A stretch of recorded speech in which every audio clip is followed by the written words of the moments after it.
以前年収の壁に1兆2000万使うなら1200万人に10万円抽選で配った方がいいと投稿したものです。国民民主党の年収の壁引き上げに毎年7兆円かかるとのこと。なら子供がいる980万世帯中35万世帯に2000万円を抽選形式で配布した方が良い気がします。計算上30世帯中1世帯が当たるし、子供が成人するまで最高18回チャンスがあるしで、少子化対策にもなるかなと。チャンスが増えるっていう意味ではちょっと面白い施策かなと思うんですけど、なので何かが当たる系のって今までやったのでうまくいったのが、アメリカがコロナのワクチンの時にやったんですよね。確か群馬がね、軽自動車が当たるみたいなのやったりとか、アメリカだといくらだったかな ?100 万円ぐらいもらえるんだったかな。コロナのワクチン打つと当たる権利があるみたいな感じで、ワクチン打ってもらう人を増やすみたいなやつなんですけど、で、ただ、少子化対策になるかというと、結構ならないんですよ。くじが当たるかもしれないから子供作ろうぜっていう風には、やっぱりあんまりならないんですよね。どちらかというと、そもそものお金がある人同士が結婚して、お金があるから子供が生まれてもいいよねという形になってしまうっていうのがあったりするので、なので僕は割と子供生まれたら1000万円がいいんじゃねえって言ってるんですけど、1000万円もらえるんだったらじゃあ別になんか300万円の仕事をし続けなくてもいいよね。っていうのだったりとか、ハンガリーみたいな大学の奨学金をチャラにしますよ、みたいなのとか、っていう感じの方がいいんじゃないかなと思ってるんですけども。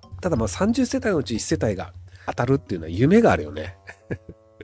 ちょっとさっきまで言ってること違うんですけど、日本の閉塞感というのの、要するにこの先同じような仕事をしてて、で、給料上がんないよね。でも物価は上がるのは確定してるよね。人生って大変だよねっていう、将来に対する希望のなさというのが、日本の閉塞感を作ってる気がしてて、子供を持ってるだけで2000万当たるかもしれないよね。3%、30世帯のうち1世帯当たるよね。ってなると、やっぱ学校のクラスのあの子の家2000万当たったらしいよとかになると、お、すげえみたいなので、やっぱ身近にその希望が見えるんですよね。希望を作るというのが、本来であれば昭和みたいに、毎年毎年給料上がっていくよねとか、売り上げ上がっていくよねとか、金稼いでってどんどん幸せな社会になっていくよね、クーラー買えるようになったよねとか、自家用車買えるようになったよねとか、冷蔵庫買えるようになったよねってなればいいんですけど、全員が全員幸せになるというのはちょっともう難しい社会なので、なので子供を持ってる人たちが希望を持てるみたいな社会にするには、もうこのくじっていうかまあ、宝くじ的なものを作ってしまうというのは、ありっちゃありかもしれないですね。ただ結局その子育て世帯が得をする政策というのは、日本人は好きじゃないので、日本人というか、まあ、有権者ですね。日本人の半数以上は50歳以上で、あと10年で年金生活だよね、みたいに思ってる人たちと、年金生活してる人がほとんどで、あと生活保護の人たちがいるので、基本的にはその、労働者っていう枠の中で、さらに子育て世帯というマイノリティを優遇するぐらいだったら、俺たち高齢者を優遇しろやっていうのが、まあ、有権者の総意なので、立憲民主党っていうところが、選挙の後に最初に出した法案が、保険証がマイナンバーカードになってるやつを、あれを取りやめて、紙の保険証に戻そう法案っていうのを出そうとしたんですよね。働いてる人たちとかは、保険証、紙とかマイナンバー、マジどうでもいいんですよ。もう毎日仕事をするのが大変だし、でもマイナンバーになったらマイナンバーになったで別になんかそれはそれでやるよって話なんですけど、高齢者の人たちはマイナンバーよくわからないから嫌だ。紙の保険証にしてくれみたいなのがあって、よし、じゃあ高齢者に票をもらうためには紙の保険証だみたいなのでやってらっしゃるっていうのが日本です。はい。物価高騰に対米政策と無限化する課題になぜ一個の政党で可能と考えたいのか、容量バカ3倍速でもかなり若干化していると思います。なぜだろうと今の経済や政治を考えたら裏の裏を読んで表みたいなのかどうでもよくなりました。まあ僕みたいなもんが政治経済を真剣に考えたところ何か変わるわけでもないから成田さんの論文を拝読すると、アルゴリズムは全てを解決的な感じですが、広く先生も楽しそうですから楽天的ですか？楽天的ですね。実際じゃあアルゴリズム通りになるかっていうとなりません。アルゴリズム通りにした方が効率的ですよね。これは僕も同意です。でも人間はバカなので効率を目指しません。じゃあ政治家って国会で500人とかいるじゃん？何人かわかんないんだけど、国会議員。で、その500人が本当に必要かって言ったら必要ないんですよ。行政をやってる人たちってのは大臣とか副大臣とか政務事務官とか役職あると思うんですけど、そこの人数いれば政府は回せるんですよね。投票するっていうのも別にじゃあもうオンラインで全部国民が投票すればよくね？政治家いらなくね？とかっていうのも別にやろうと思えばできるんですよ。ただ、それをやるといろいろ問題があるとか、そもそもそういう法律を作るのが国会議員なので、国会議員は国会議員を減らす法律というのは作りません。年収300万でも社会保険料90万取られるじゃん、すげーみたいな。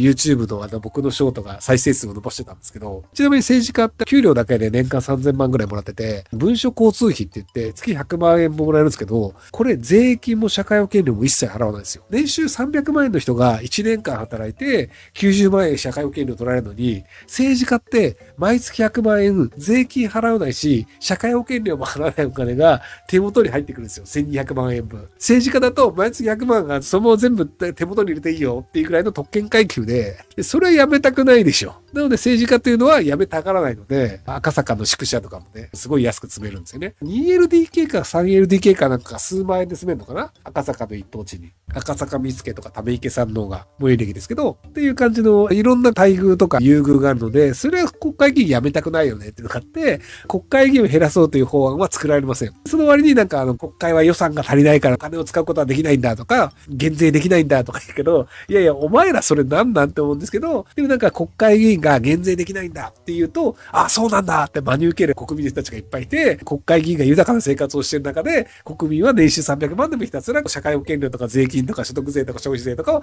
払い続けるっていう、馬車馬のように働くっていうね。庶民がマンションとか買おうとすると、都内だと新築で、都内も買えないか。埼玉とか神奈川とか千葉とかでマンション買いましたとかになると、3000万円、4000万円とかで買うんですけど、3000万円、4000万円で買ったマンションって、3年ぐらいで 30% 価格が下がるんですよ。新築マンションだと3000万、4000万なんですけど、これが中古と言われるだけで3割ぐらい価格が下がるんですよ。で、その後20年ぐらいかけて徐々に価値が下がっていって、だいたい20年ぐらい経つと3000万円、4000万円で売られた一般的な庶民向けのマンションっていうのは半額で流通するようになりますと。一方、金持ちが都内のマンションの一番上の階、ペントハウスって言うんですけど、で、それをじゃあ2億円で買いましたっていうと、5年ぐらいすると、それがね、2億5000万円で売れたりするんですよ。マンションの一番上の階というのはそのマンションで1個しかないので、ペントハウスに住みたい。金ならいくらでも出すっていう人たちが、日本人でも外国人でもいっぱいいるので、なのでペントハウス買いました。ペントハウスで2年3年だらだら暮らしました。で、その後に売りました。5000万円儲かりました。家賃もゼロで5000万円分プラスになるんですよ。っていう感じで金持ちはどんどん金が増えるんですよね。車も自家用車っていうのは一般的にじゃあ、国産の車買いましたとかで、軽自動車でちょっといいやつで100万円ぐらいとか、普通車でちょっといいやつで200万円ぐらいとかなんですけど、5年ぐらいで中古で売ると半額ぐらいになるんですけど、高級車でじゃあフェラーリ買いましたとかになると、フェラーリずっと価格が上がるんですよね。買ってから。買って乗って5年ぐらいして転売すると、なぜか1000万円儲かるっていう感じで、高級時計とかもそうで、ロレックスとか買っといて10年ぐらいすると価格が倍になるみたいなのがあって、庶民は中途半端なブランド買うんですよね。コーチとか、サマンサタバサとか。庶民が一生懸命お金を払って買ったブランドというのはずっと価格が下がり続けるんですよ。買った瞬間下がり続けるんですよ。で、金持ちが買うブランドというのは価格はずっと上がり続けるので、お金があったからじゃあこれ買おうって買って、それでどんどん儲かる。でも庶民の場合は中途半端なブランド買って、ただひたすらお金が減っていくっていうのがあったりするので、金持ちはどんどんお金が増えて、貧乏人はどんどんお金が減っていくっていう、そういう構造になってるんですけど、お金を使ってるという消費に見えるものでも、庶民の場合だと浪費なんだけど、お金持ちの場合はそれが投資になってしまうっていう。崖っぷちの日本を救う手段として、もし実現可能性を度外視して、いくつか実現可能だった場合、ひろきさんが何を実現されました？コンパクトシティ化の実現や、企業個人献金廃止とかは結構良い線いってますでしょうか？それとも国民全員が政治に関心を持って投票に行くでしょうか？実現可能なのであれば、コンパクトシティはやる必要なくて、日本中超儲かって楽しい日本にするみたいなのも言えちゃうわけじゃないですか。コンパクトシティというのはあくまで撤退戦なんですよね。人口が減っていってお金もない税収もないという状態で治安というのとかインフラというのを維持するというのの結果がコンパクトシティなので、なので実現可能性という話を度外視してになったらコンパクトシティはないです。で、僕企業個人献金の廃止というのも不可能なんじゃないかと思ってるんですよね。結局そのパーティー券のキックバックっていう形で自民党が裏金っていうのだったんですけど、いろんなやりようというのはやっぱできちゃうんですよね。例えばじゃあ政治家本人に渡さないで政治家の家族に渡すとかっていうのもできちゃうんですよ。なのでやりようはいくらでもあるので、僕逆にもう全部 OK にしちゃえばっていう気がするんですよね。アメリカの大統領選とかって数百億とか確か献金行くんじゃなかったっけ？数百いかないか100億くらい献金いくよね。なので、この大統領になってもらいたいよねっていうのが、民主党にもバンバン献金するし、共和党にもバンバン献金するしっていうので、もう制限できないんだったら自由にしたらっていう。で、僕それはそれでありだと思うんですよ。ルールの裏を書いて、バレないように悪いことをした人が得をするっていう。